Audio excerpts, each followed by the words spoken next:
호리병의 심판.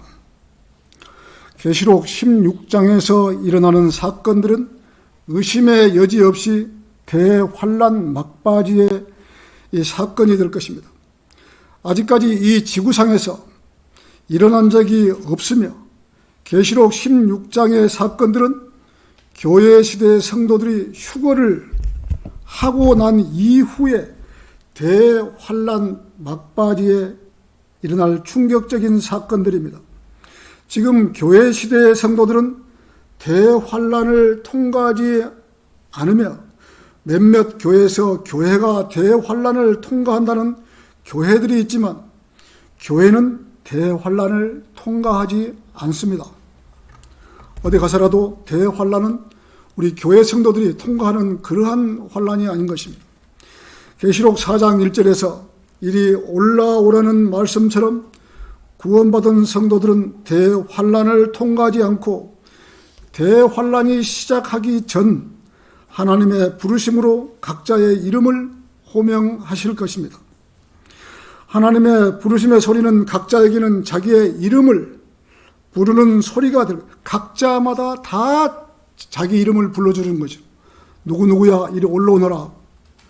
이름을 호명하실 것이며 하나님의 부르심의 소리는 각자에게는 자기의 이름을 부르는 소리가 될 것이며 잠자던 사람도 그 소리를 듣고 깨어서 변화된 몸을 입고 또 밭에서 일하던 사람도 그 소리를 듣고 변화된 몸을 입고 하나님의 부르심의 명령에 순종할 것입니다. 마태복음 24장 40절에서는 그때 두 사람이 밭에 있는데 한 사람은 데려감을 당하고 한 사람은 남게 되리라. 두 여인이 맷돌을 갈고 있다가 한 사람은 데려가게 되고 한 사람은 남게 되리라. 그러므로 깨어있으라. 어떤 시간에 너희 주께서 오실는지 너희가 알지 못하기 때문이라. 하나님께서는 구원받은 성도들을 데리러 와서 우리의 이름을 호명하실 때 우리는 깨어있어야 하는 것입니다. 깨어있지 못하고 죄에 연루되었거나 죄에 거하고 있다거나 세상에 빠져서 세상 사람들이 좋아하는 일을 하다가 주님을 맞이한다면 본인 스스로 성령으로 충만하지 못한 삶을 살고 있기 때문에 스스로가 얼굴을 들지 못하고 엉거주춤한 자세로 휴거에 임할 것입니다. 왜 하필이면 이러한 시간에 오셔서 불러주시는가 생각할 것이며 내가 성령으로 충만할 때는 오시지 않고 성령으로 충만하지 못할 때 오셔서 이름을 부르실까 하고 좋은 기분은 아닐 것입니다. 우리는 기도해야 합니다. 우리가 모여서 주님 앞에 경배드리고 있는 시간에 이름을 불러주시면 가장 좋은 시간이 될 것입니다. 그렇지 않으면 찬송할 때나 기도할 때나 조용하게 하나님 말씀 볼 때나 아니면 말씀을 전파해서 혼을 이겨올 때나 교제할 때나 이럴 때 오시면 얼마나 좋겠습니까? 본인들 스스로가 성령으로 충만할 때 오시면 제일 좋은 시간이죠. 이런 시간에 주님 오십시오라고 기도해야 할 것입니다. 제가 재해갈 때 오셔서 저의 이름을 부르는 시간은 피하게 하여 주옵소서. 가장 좋은 시간에 불러주시기를 바랍니다 라고 기도해야 할 것입니다. 호리병의 심판 첫 번째, 그 짐승의 표를 가진 자들에게 악취가 나는 심한 헌대가 생기더라고요. 이 헌대라고 하면은 이 문둥병이거든요. 우리가 누가복음 16장 19절에서 이 어떤 부자가 있었는데 그는 자색옷과 고운 베옷을 입고 또 나사로는 거지가 있었는데 온몸에 헌대가 난 채 부자의 문전에 누워서 부자의 식탁에서 떨어지는 부스러기로 배를 채우기를 바란다고 했습니다. 그 헌대가 지금 이렇게 이 대환란 시대 666 표를 이마에 받았으면 이마에서 문둥병이 생길 것이고 손등에서 받았으면 손등에도 문둥병이 생길 것입니다. 우리가 지금 이렇게 이 문신 같은 것도 많이 하지 않습니까? 온몸에 문신 같은 것도 하지 않습니까? 이 문신도 아주 조심해야 될 그런 거거든요. 만약에 구원받지 않았다면 이 대환란 시대의 문신에서 이렇게 문둥병이 생겨가지고 고생도 남들보다 더 하는 거죠. 그래서 그런 부분은 조심해야 되는 거죠.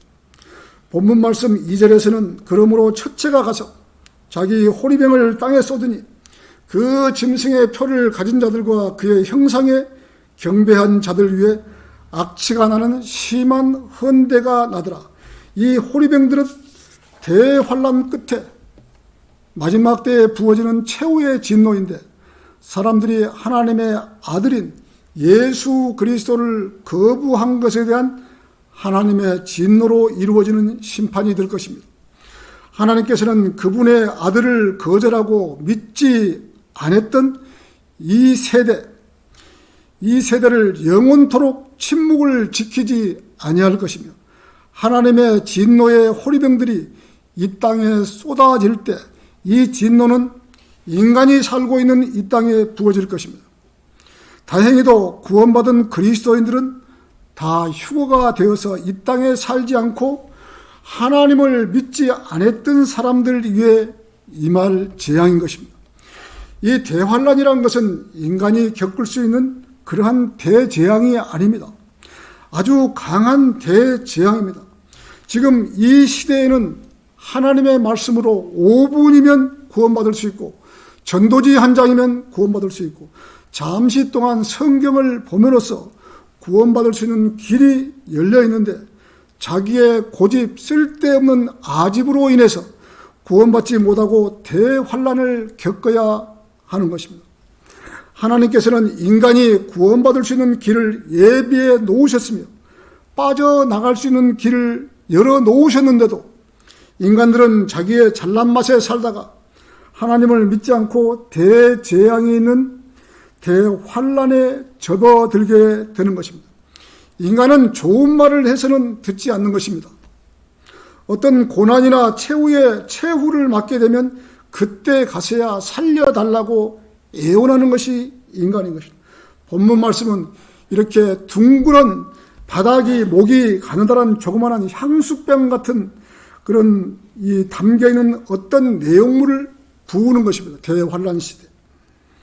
이러한 사건이 다니엘의 70제주 중간에 시작되는 이유는 환란 끝나기 42개월 전부터는 어떤 짐승이나 어떤 형상도 없기 때문입니다.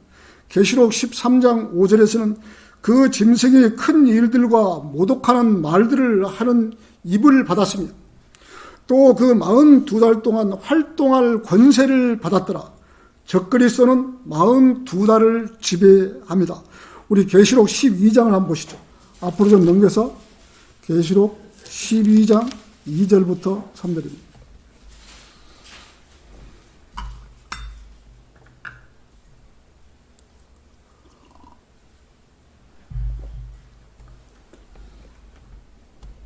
(12장 2절 3절입니다) 아이를 뵌 그 여인이 상고로 울부짖으며 출산하려 함이라 아파하더라. 하늘에 또 다른 이적이 나타났으니 보라, 커다란 붉은 용 한 마리가 있는데 7머리와 10뿔이 있고 그 머리들 위에는 7 왕관이 있더라. 이렇게 짐승이 나와서 또 적그리스도는 그 두 증인에게 42달을 저항을 받습니다. 두 증인이라면 이 지금 모세와 엘리야에게 42달 동안 이 고통을 당하는 거거든요. 계시록 12장 6절에서는 그 여인이 광야로 도망하였는데 그곳에는 그들이 그녀를 1260일 동안 부양하려고 하나님께서 그녀를 위하여 마련해 놓으신 곳이 있더라. 대환란 기간에는 인간이 먹고 살기 위하여 자기 몸에 받아버린 666표에서나 그 형상에 경배한 자들에게서 악취가 나고 심한 헌대가 생기는 것입니다. 그 표를 받는 자리에서 살이 썩어 아주 지독한 냄새가 나는 것이 이 헌대인 것입니다. 또 형상에게 경배한 자들에게 악취가 나고 심한 헌대가 생깁니다. 이렇게 하나님께서는 666표를 받거나 그 형상에게 경배한 자들은 심한 고통 가운데 고통을 받는 것입니다. 이렇게 하나님께서는 성경에 기록된 말씀을 믿지 못하고 표를 받거나 경배한다면 하나님을 정면으로 대적하는 자가 되어서 7년 대환란 기간에 엄청 고생을 하고 이 기간을 넘기지 못하고 지옥으로 갈 것입니다. 표를 받는 자리에는 지독한 고통스러운 또는 참기 어려운 그런 고통을 받는 것입니다. 7년 대환란이 말이 7년 대환란이죠. 어마어마하게 힘든 그러한 고통 가운데서 7년 대환란을 보내야 되는 것입니다. 사람들이 받는 점, 우리 짐승의 표, 악취가 나는 심한 헌데, 그들은 표를 받음으로써 헌데가 생기고 흰 점이 생기는 것입니다. 이것에 맞는 병이 문둥병인 것입니다. 문둥병은 이스라엘 자손이 이집트에 있을 때 내린 재앙으로 이스라엘이 여호와의 율법과 그의 계명을 지키면 어떤 이집트의 질병도 내리지 않을 것이라고 출애굽기 15장 26절에서 말씀하고 있는 것입니다. 이렇게 하나님께서는 이스라엘 사람들이 하나님 명령에 순종하면 이집트인들에게 가져왔던 그러한 몹쓸 병을 너희들에게 내리지 아니하리라고 했던 것입니다. 그러나 이스라엘 사람들이 하나님의 명령에 불순종하면 이러한 병을 이스라엘 사람들에게 주신다고 하신 것입니다. 이렇게 심한 헌데가 생기고 악취가 나는 병은 문둥병이며 환란 때 일어나는 질병인 것입니다. 지금 이 시대에도 하나님께서 주신 병은 사스나 오미크론 같은 병은 하나님께서 주신 병인 것입니다. 오미크론이 잠시 소강 상태가 일어나자 원숭이 두창이라는 병이 발생해서 이미 16개국에서 발생을 했다고 합니다. 영국이나 스페인 같은 나라에서는 171명이 감염되었다고 하는데 원숭이 두창의 확산세가 심상치 않은 모양입니다. 23일 날 신문의 발표에 따르면 덴마크, 오스트리아에서 감염자가 새로 나오면서 발생하는 나라가 16개 국가에서 발생했다고 합니다. 원숭이 두창의 감염자는 3주 자가격리를 해야 하며 잠복기가 최대 21일 동안 3주에 달하는 것에 맞게 격리를 해야 한다고 합니다. 원숭이 두창이라는 병은 동물과 사람 사이에 서로 전파되는 병원체로 인해 발생하는 고통의 감염병입니다. 1958년 실험실 원숭이에게서 처음 발견했다고 합니다. 원숭이 두창 증상은 고열, 몸살, 두통, 부기, 발진 이렇게 온몸에 이 부기가 나는 거거든요. 원숭이 두창. 발진은 얼굴부터 시작해서 손바닥, 발바닥, 전신으로 번지다가 수두와 비슷하게 물집과 고름이 생기며 가려움증이 느낄 수 있다고 합니다. 어떻게 감염이 되는가? 주로 청설모나 야생 동물에게 물리거나 이들과 접촉하면서 감염이 된다고 합니다. 감염된 사람과 환자 체 서로 침방울, 이 고름, 오염된 침구를 밀접 이렇게 신체 접촉을 통해서 이루어지는 것입니다. 스페인과 벨기에에서 2차례 파티가 유력한 원인이라고 하는데 그 파티에서 이 많은 사람이 옮아버렸다고 합니다. 바이러스가 다양한 신체 접촉을 통해서 다른 사람들에게 퍼져 나간다고 합니다. 이렇게 지금 이 땅에서는 하나님의 진노하심은 계속 이어져 가고 있는 것입니다. 사람들이 제약이 차고 넘치기 때문에 하나님께서는 계속해서 사인을 보내는데도 사람들은 감지하지 못하고 하나님께서 싫어하시는 죄만 짓고 있는 것입니다. 하나님께서 제일 싫어하는 동성연애나 이런 것을 계속 지금 하고 있기 때문에 계속 질병을 보내는데도 사람들이 인지하지를 못하는 거예요. 자, 호리병의 심판 두 번째, 바다가 죽은 자의 피같이 되더라. 인류 역사상 가장 큰 재앙은 대환란의 재앙이 될 것입니다. 아직까지 7년의 대환란이 도래되지 않았기 때문에 설마 인류에 그러한 재앙이 있겠어라고 말할 수 있지만 하나님께서는 이미 2000년 전에 사도 요한을 시켜서 patmos섬에서 모든 것을 기록해 두신 것입니다. 믿음이 없는 사람은 이러한 사실을 믿지 못하고 부정할 것입니다. 그러나 위대하신 하나님의 계획은 그대로 이루어질 것입니다. 믿지를 못하는 사람만이 고통을 당할 뿐인 것입니다. 하나님께서 이렇게 하나님의 계획을 이루시려고 대환란이라는 전쟁을 미리 다 계획하시고 휴거될 사람과 7년을 겪을 사람을 다 예비해 놓고 그대로 진행하는 것입니다. 하나님의 말씀에 순종해서 그대로 행하는 사람은 복을 받을 것이고 그렇지 않는 사람은 대환란을 겪게 될 것입니다. 대환란이란 것은 하나님을 믿는 사람과 믿지 않는 사람을 분류를 하게 해서 천년 왕국으로 들어가는 갈림길에서 놓이게 될 것입니다. 오늘 본문 말씀 3절에서는 둘째 천사가 호리병을 바다에 쏟으니 바다가 죽은 자같이 되어 모든 살아있는 혼들이 바다에서 죽더라. 이 재앙은 모세가 사역하는 중에 일어났는데 그 이유는 그가 물을 피로 변하게 하는 권세가 있기 때문이었습니다. 우리 계시록 11장 3절을 한번 보시죠. 한 장 앞으로 넘겨서 11장 3절에서 6절입니다. 자, 내가 나의 두 증인에게 권세를 주리니 그러면 그들이 굵은 배옷을 입고 1260일을 예언하리라고 하더라. 이들은 땅에 하나님 앞에 서 있는 두 올리브 나무이며 두 촛대니라. 누구든지 그들을 해치려고 하면 그들의 입에서 불이 나와 그들의 원수를 삼키리니 누구든지 그들을 해치려고 하면 반드시 이와 같이 죽게 되리라. 이들에게는 하늘을 닫는 권세가 있어서 그들이 예언하는 날 동안 비를 오지 못하게 하고 물을 피로 변하게 하는 권세도 있어 원하는 때면 언제든지 온갖 재앙으로 땅을 치리로다. 이렇게 모세와 엘리야는 두 증인은 7년 대환란 때 이 땅에 내려와서 비를 3년 6개월을 오지 못하게 해버리고 또 물을 피로 바뀌어버리고 그러니 살아있는 사람들이 이 표를 받은 사람들이 살아가는데 얼마나 고통스럽겠습니까? 또 이 표를 받지 않는 사람도 어디 산속이나 땅속이나 숨어서 사는데 이 피가 물이 되어버렸으니 고통을 참는다는 것은 그 쉬운 문제는 아니죠. 엄청 어려울 것입니다. 모세와 엘리야가 이 땅에 내려서 물을 피로 변하게 하나 사람들이 물을 먹지를 못하고 엄청난 고통 가운데 있을 것입니다. 바다가 죽은 자의 피같이 되어 모든 살아있는 혼들이 바다에서 죽더라.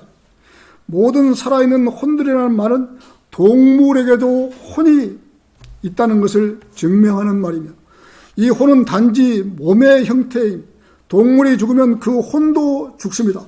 그 이유는 혼이 몸에 붙어있기 때문에 우리 인간의 몸도 영, 혼, 몸이 있지 않습니까? 이 몸하고 혼하고 붙어있으면 구원받을 때 양날 가진 칼로 이게 분류를 해야 되거든요. 근데 분류가 안 되면 어떻게 되는 거예요? 영혼 몸이 그대로 그냥 지옥에 되는 거예요. 우리의 인간의 영, 하나님께서 호흡을 불어 넣어 주셨기 때문에 하나님께로 가르지만 이 동물들도 영이 있습니다. 동물들도 영혼 몸이 있어서 이 몸은 이 몸이 죽을 때 혼도 같이 죽어버리는 거예요. 그 영은 땅속으로 내려간 거고. 자, 동물의 혼은 육체적인 몸 안에 있는 몸과 똑같은 형태입니다. 그래서 모든 살아있는 혼들은 바다에서 죽는 동물이나 사람들을 말하는 것입니다. 짐승도 영이 있는 것이다. 전도서 3장 21절에서는 사람의 영은 위로 올라가고 짐승의 영은 땅 아래로 내려가는 것을 누가 알리요? 짐승도 영혼 몸이 있으며 짐승이 죽으면 그 영은 땅 아래로 내려가서 소멸되는 것입니다. 그러나 인간의 영은 죽지 않고 주신 분에게로 되돌아가는 것입니다. 인간의 혼은 영은 주신 분으로 올라가는 것이고 우리의 혼은 구원받았으면 셋째 하늘로 올라간 것이고 구원받지 못했으면 그대로 지옥으로 내려가는 것입니다. 인간의 혼은 영원토록 불멸인 것입니다. 자, 본문 4절에서는 셋째 천사가 작은 호리병을 강들과 물의 원천들에 쏟으니 그것들이 피가 되더라. 물은 인간 사회에서 가장 중요한 것이 물인 것입니다. 물이 없어서 수도꼭지를 틀었는데 물이 아니라 피가 나온다면 그 피를 마실 수가 있겠습니까? 아무리 갈증이 난다고 할지라도 그 피를 마실 수 있는 사람은 없을 것입니다. 수도꼭지에서 물 대신 피가 나온다면 어떻게 그 피를 마실 수가 있겠습니까? 여러분들은 한번 상상을 해보십시오. 이때 세상 사람들이 얼마나 끔찍한 충격에 사로잡힐지 상상을 해보시기 바랍니다. 우물에서 물을 길었는데 그것이 피라면 그 피를 그대로 놔두면 피가 썩어서 냄새가 나서 사람이 살 수 없는 그러한 처지에 당면할 것입니다. 성경은 그리스도인들을 위로하기 위해서 쓰여진 것이 아닙니다. 이렇게 피로 물들인 것은 여태까지 수많은 그리스도인들을 죽였기 때문에 보복 차원에서 하신 것도 아닙니다. 이미 구원받은 그리스도인들은 천상에 다 올라가고 구원받은 사람은 다 이미 천상에 다 올라갔죠. 이 땅에는 그리스도인들은 없는 것입니다. 이것은 하나님의 명령을 지키라고 한 것일 뿐입니다. 이집트인들은 7일 동안 물이 없이 지냈습니다. 온통 물이 피로 변했기 때문에 물이 없었던 것입니다. 모세가 그때 당시에 물을 피로 변했을 당시에 7일 동안 이집트에도 물이 없었던 것이죠. 이집트는 하나님의 백성을 노예로 삼았기 때문에 현재 삼류 국가로 전락해버린 것입니다. 이집트가 아무리 발전하려고 해도 하나님께서 발전을 시켜주지 않는 것입니다. 왜? 이스라엘을 노예로 삼았기 때문에 지금 이집트를 보면은 옛날에 그 찬란했던 문화가 지금은 더 내려간 거예요. 그래서 삼류 국가가 되는 거예요. 이집트에는. 이스라엘을 노예로 삼았기 때문에. 하나님의 백성들을 함부로 대했기 때문에 지금 아무리 잘 살고 싶어도 안 되는 것입니다. 삼류 국가, 저개발 국가로 살아가고 있는 것입니다. 본문 5절 6절에서는 오 주여 주는 지금도 계시고 전에도 계셨고 앞으로도 계실 의로운 분이시니 주께서 이렇게 심판하셨나이다. 그들이 성도들과 선지자들의 피를 흘렸으므로 주께서 그들에게 피를 주어 마시게 하신 것이 그들에게는 마땅하니다라고 하더라. 우리도 이러한 일들이 대환란 뒷부분에서 일어나는 사실을 알게 되는데 성도들과 선지자들이 바로 환란 중간에 살육당하기 때문인 것입니다. 이 환란 성도들도 이 환란 중간에 이 살육당하게 됩니다. 본문 말씀에는 피를 흘렸으므로 주께서 그들에게 주어 피를 마시게 한다고 하셨습니다. 지금 여기에서 말하는 이 시대는 대환란 막바지 시기입니다. 지금 이 시대가 아니고 대환란 막바지 시기라고 여러분이 생각해야 되는 거죠. 환란 성도들이 믿음을 지키기 위해서 많은 순교자가 나오는 시기인 것입니다. 예루살렘은 27번이나 주인이 바뀐 도성입니다. 세계 역사상 예루살렘과 같은 도성은 없었습니다. 성경을 믿지 못하는 자들은 모든 것을 우연에다가 갖다 붙이고 손 털어버리려는 습관이 있는 거죠. 만약에 서울이 27번이 이 수도가 바뀌고 주인이 바뀌었다면 서울은 이미 딴 이름이 될 거예요. 그러나 예루살렘은 27번이나 주인이 바뀌었어요. 예루살렘은 다윗의 보좌가 있는 곳입니다. 마귀도 적그리스도를 그 자리에 앉히려고 발악을 하고 있는 것입니다.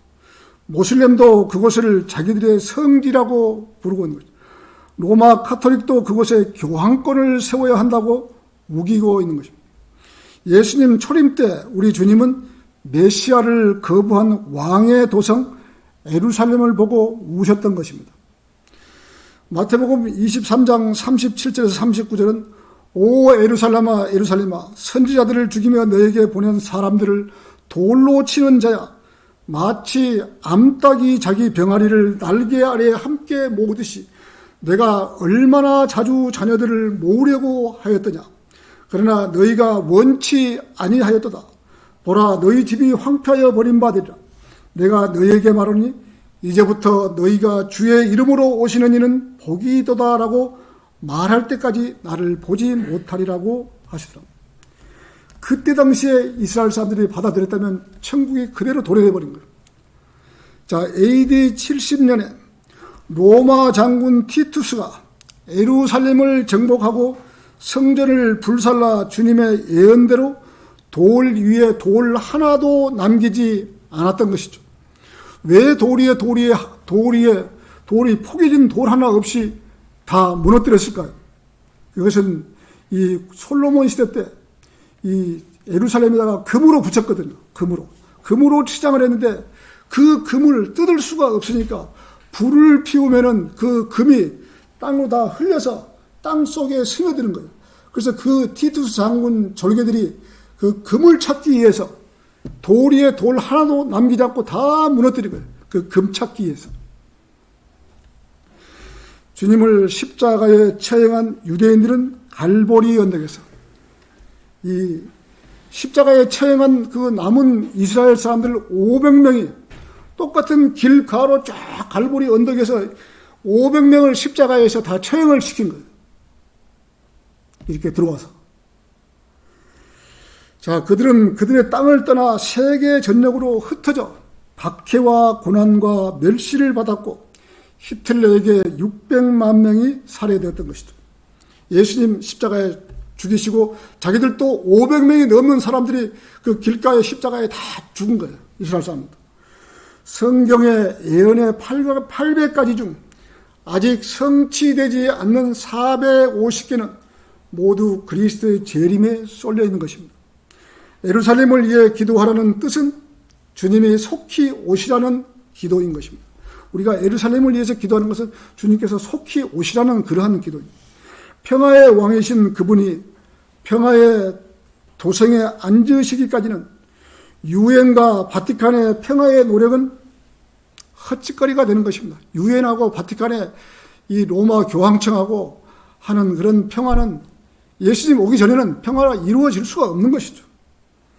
자, 호리병의 심판 세 번째, 태양이 7배가 더 뜨거워진다. 지금 있는 태양보다 7배가 더 뜨거워진다. 우리 본문 말씀을 다시 한번 보시죠. 16장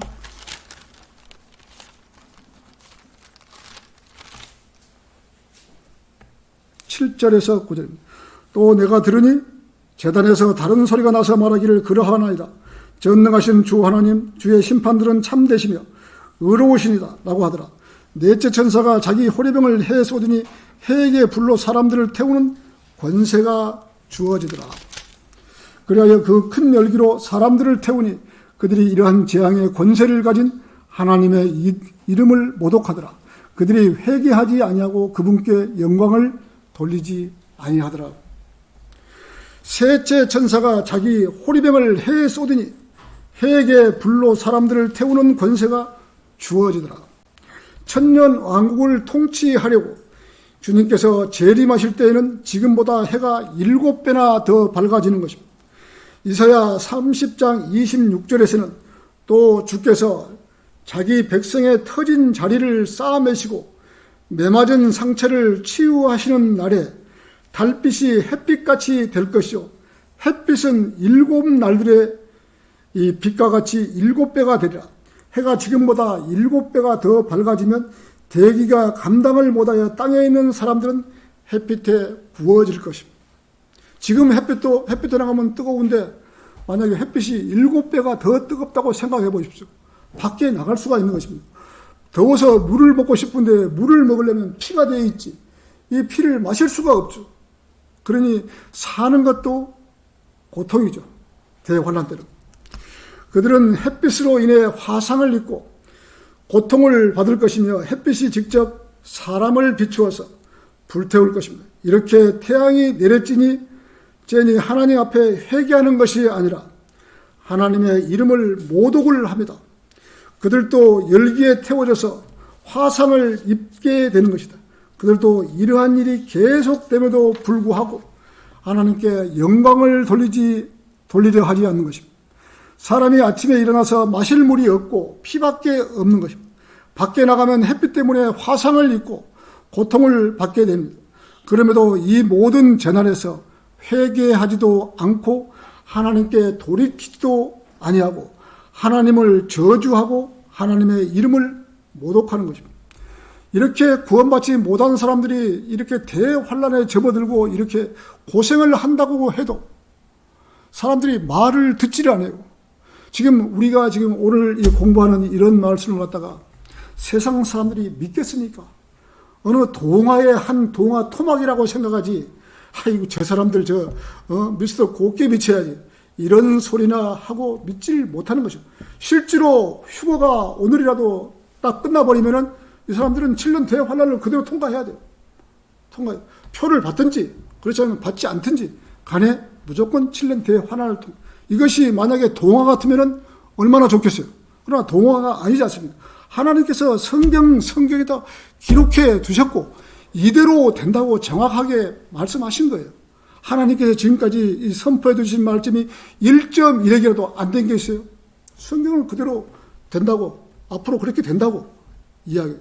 만약에 성경에 이런 말이 동화로 치고 앞으로 되는 일이 없다면 우리 하나님 믿을 필요가 없는 것이죠. 왜 힘들게 주일날 나와서 이렇게 경배드리고 할 필요가 뭐 있어요?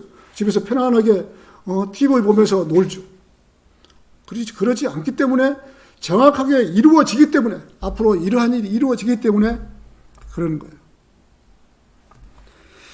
자, 본문 10절에서는 다섯째 천사가 호리병을 짐승의 자리에 쏟으니 그의 왕국이 흑암에 쌓이며 그들이 고통으로 인하여 자기의 혀를 깨물고 자신들의 고통과 헌대로 인하여 하늘에 계신 하나님을 모독하되 자기들의 행위는 회개치 아니하더라. 10절 말씀은 거의 환난 끝인데 마지막 해가 가까이 와서 6개월쯤 남겨두는 시점이에요. 지금 이 시점이. 이와 같은 현상은 출애굽기에 나타나는데 이스라엘 자손의 처수만 빼고는 모든 지역이 흑암에 덮이는 것입니다. 이제는 엘리야가 함께 돌아올 모세의 사역이 일어나는 것입니다. 이 호리병들은 재앙의 짐승의 자리가 있는 로마 제국에 부어지는 것입니다. 지금 로마 제국이 카톨릭이죠. 카톨릭의 산이 7산이 있는데 그 앞에가 지금 로마 카톨릭 교회가 있어요. 그 위에 부어지는 것이죠. 그들은 길거리에서 허덕이는 자들처럼 고통으로 자기 혀들을 깨무는데 그 이유를 알게 될 것입니다.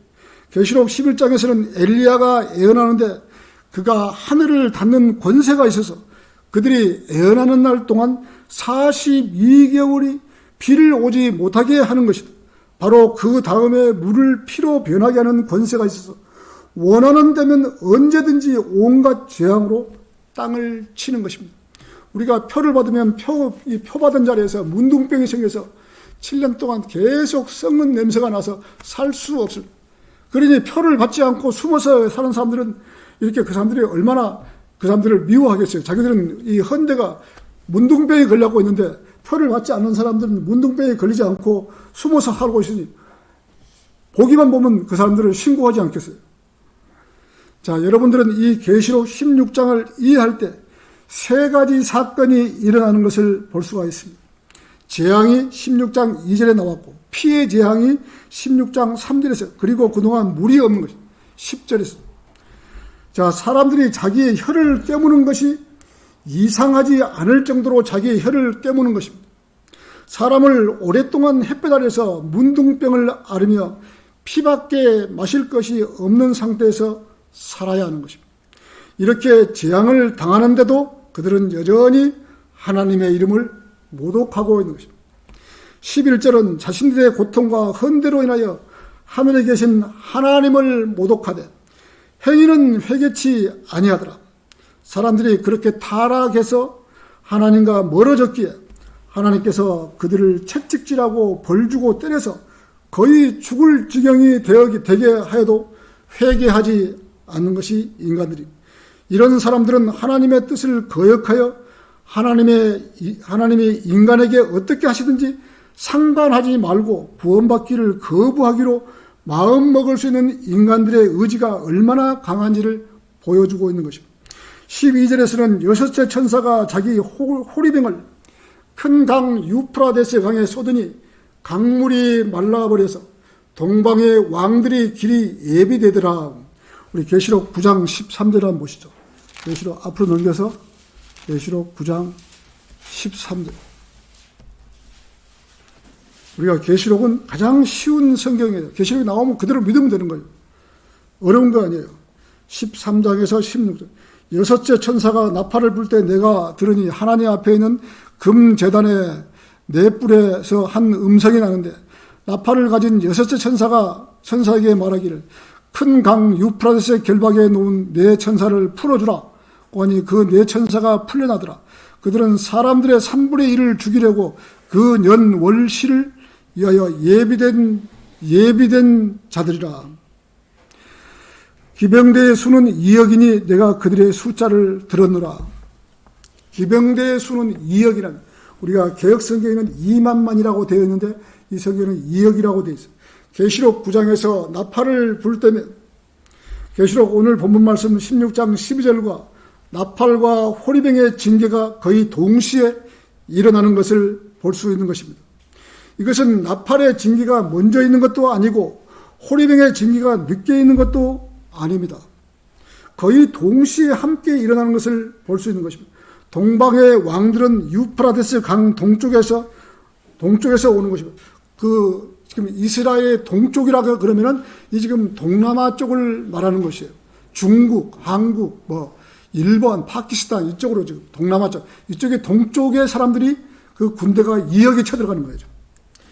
이것은 기병대 공격이 동쪽에서 팔레스타인을 향하여 오는 것을 말하며 그들은 유프라데스 강을 마른 상태로 건너는 것이다. 계시록 9장 16절에서는 기병대의 수는 2억이니 내가 그들의 숫자를 들었노라. 동방의 2억의 군대가 이스라엘로 쳐들어가는 것입니다. 동방의 왕들이 환란 끝 무렵에 등장하는 것입니다. 이들은 예수 그리스도의 재림 전에 예루살렘을 총 공격하기에 모인 사람들입니다. 동방의 왕들이란 지금의 중국, 일본, 한국, 유엔의 동방의 나라들이 예루살렘으로 쳐들어가는 거예요. 이 전쟁이 일어나기 직전 환란 성도들의 휴거가 있는 것입니다. 이 환란 성도들의 마지막 3번의 휴거 중에서 이렇게 이제 마지막 휴거가 지금 그 동방의 2억이 죽기 전에 지금 일어나는 것이죠. 자, 마태복음 24장 31절에서는 또 주께서 큰 나팔 소리와 함께 천사들을 보내시리니 그들이 하늘 이편 끝에서 저편 끝까지 사방에서 그의 택하신 사람들을 함께 모을 것이라. 함께 모을 이 사람들은 환난 성도들이에요. 환난 성도들. 여기에서 모인 사람들은 환난 성도들입니다. 그래서 성경에는 재림 직전에 환난 성도들을 다 모아서 휴거가 되는 것입니다. 말씀이 나타난 사건들의 순서는 이 이상 쉽게 분명하게 성경에 밝히고 있는 것입니다. 이 환난 성도들에게 15절에서 보라 내가 도둑같이 오리니 깨어있어 자기 옷을 지켜서 벗은 채로 다니지 아니하고 사람들에게 자기 수치를 보이지 않는 자는 복이 있도다. 이렇게 환난 성도들을 전 세계에서 다 모아서 환난 성도의 휴거가 진행되는 것입니다. 그래서 휴거는 3번 진행되는데 구약 성도들의 휴거는 이미 진행이 되었습니다. 예수님께서 십자가에 죽으시고 부활하실 때 구약 성도들을 데리고 올라가셨던 것입니다. 그래서 지하에 있는 구약 성도들이 머무르고 있었던 낙원은 현재 비어 있습니다.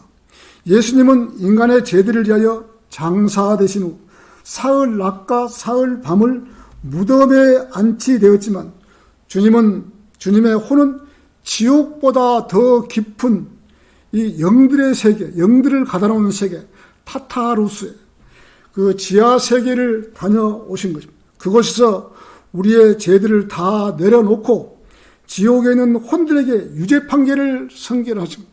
유죄 판결. 영들에게는 자 너희들은 꼼짝 마라. 너희들은 여기서 나갈 수가 없으니 너희들은 꼼짝 마라. 하나님의 아들들 창세기 6장 2절에서 그 왔던 하나님의 아들들은 타타루스에 가두어 있는 채로 꼼짝 마라. 너희는 절대 빠져나오지 못한다. 선포를 하고 그 다음에 지옥으로 넘어오신 거예요. 예수님 지옥에 넘어와서도 너희들은 여기서 나갈 수가 없다. 여기서 아무도 나갈 수가 없다. 선포식을 한 거예요. 그리고 낙원으로 넘어오셔서 구약 성도들, 구약에 구원받은 성도들, 구약시대 이 성도들에게 자, 내가 이 온 인류의 죄를 위해서 십자가에 죽었다가 이렇게 지옥에 갔으니 모든 죄를 다 용서를 했다. 그 낙원에 있던 아브라함의 품에 있던 그 낙원 성도들에게 선포를 해버린 거예요. 그 사람들이 4,000년 동안 이 낙원에 있으면서 구원받은 성도들은 낙원에 있으면서 예수님 오기만을 얼마나 학수고대했겠어요. 이 사람들에게 낙원에 있던 구약 성도들에게 선포를 한 것입니다. 자, 내가 이 세상의 모든 죄를 다 용서를 했다. 너희들 죄도 다 용서를 했다. 그리고 가자. 그리고 부활하시고 이렇게 올라가신 거예요. 자, 우리의 죄들을 다 내려놓고 지옥의 혼들에게 유죄 판결을, 베드로전서 3장 19절에서는 그가 성령으로 감옥에 있는 영들에게도 가서 전파했어요. 베드로전서 3장 19절은 그가 성령으로 감옥에 있는 영들, 혼들이라고 그랬잖아요. 영들, 타타르스에 있는 영들, 이 지옥에 있는 사람들은 혼들이고 타타르스에 있는 영들, 베드로전서 3장 19절에서 그가 성령으로 감옥에 있는 영들에게도 가서 전파하셨으니 이것은 복음을 전한 것이 아니라 악령들에게 꼼짝하지 말라라는 선포시가 같은 것을 행한 것입니다. 여기서 영들이라고 한 것입니다. 성경을 잘 보아야 합니다. 타타루스에 있는 영들인 것입니다. 그리고는 지옥의 열쇠를 취하셔서 그 문들을 여셨고 지옥에는 혼들에게도 꼼짝 말라는 선포식을 선언하고 지옥의 문들을 잠그고 나오셔서 그 다음에는 커다란 구렁을 건너 아브라함의 품으로 들어갔던 것이죠. 거기에서 낙원에 있던 구약 성도들에게 해방을 전파하신 것이죠. 베드로전서 4장 6절에서는 이런 연으로 죽은 자들에게도 복음이 전파되었으니 죽은 자들에게도 복음이 이 구약 성도들에게 타타루스나 지옥에 있는 사람들에게 복음을 전한 것이 아니라 낙원에 있는 구약 성도들에게도 복음을 전파해요. 죽은 자들에게도 복음이 전파됩니다.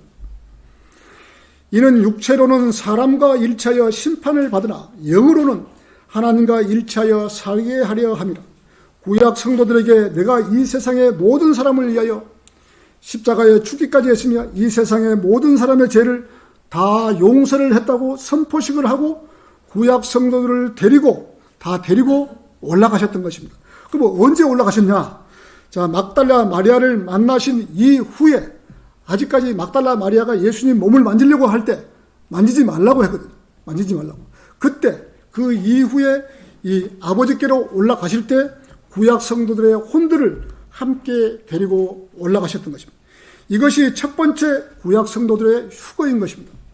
두 번째 휴거는 그리스도인들, 지금 교회 시대에 구원받은 성도들의 휴거가 머지않아 있을 것입니다. 우리는 이 휴거를 기다리는 사람들입니다. 하나님께서 반드시 속히 오시려는 그 말씀을 3번이나 하셨기 때문에 반드시 오시는 것입니다. 하늘이 두 쪽이 나도 하나님께서 우리를 데리러 오시는 것입니다. 이 약속의 말씀을 믿지를 못한다면 하나님 믿을 필요가 없는 거예요. 하나님께서 우리를 데리러 오신다는 그 약속을 못 믿을 바에는 하나님 믿을 필요 뭐 있는 거예요. 하나님께서는 구약 성도들이 낙원에서 예수님 오기만을 그렇게 기다렸듯이 우리도 기다리는 사람, 반드시 하나님께서는 하늘이 두 쪽 나고 지구가 두 쪽이 나도 우리를 데리러 오신다는 것입니다. 그 약속의 말씀을 믿고 우리가 살아가는 것이죠. 성경의 1.1핵도 어떤 것도 틀린 것이 없이 정확하게 지금 맞아 들어가는 것이죠.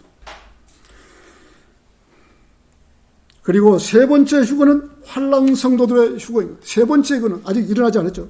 환난 성도는 천상에 올라가서 우리가 올라가서 내려올 그 시점에 이 교회 시대 성도들과 함께 이 지상에 내려와서 동방의 유프라데스 강을 건너온 2억의 군대들을 하루아침에 무찌를 것입니다. 환난 성도와 이 교회 시대의 성도들과 합작으로 이 2억의 군대를 그대로 제압할 것입니다.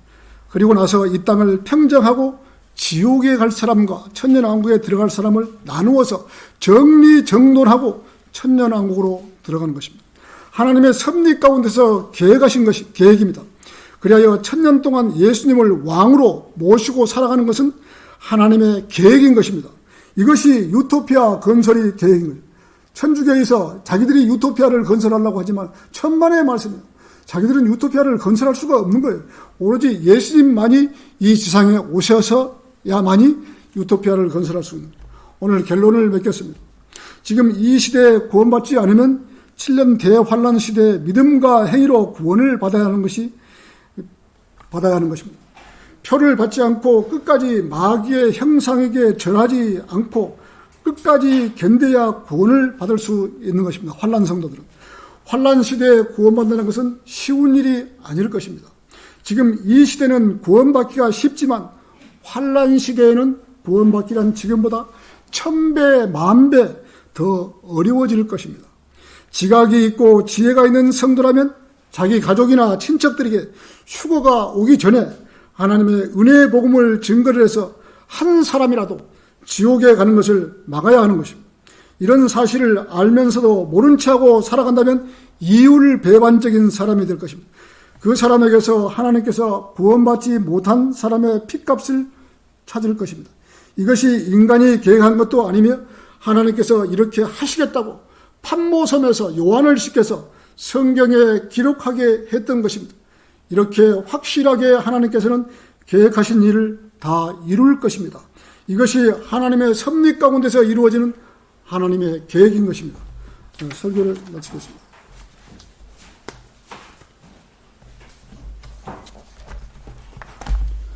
찬송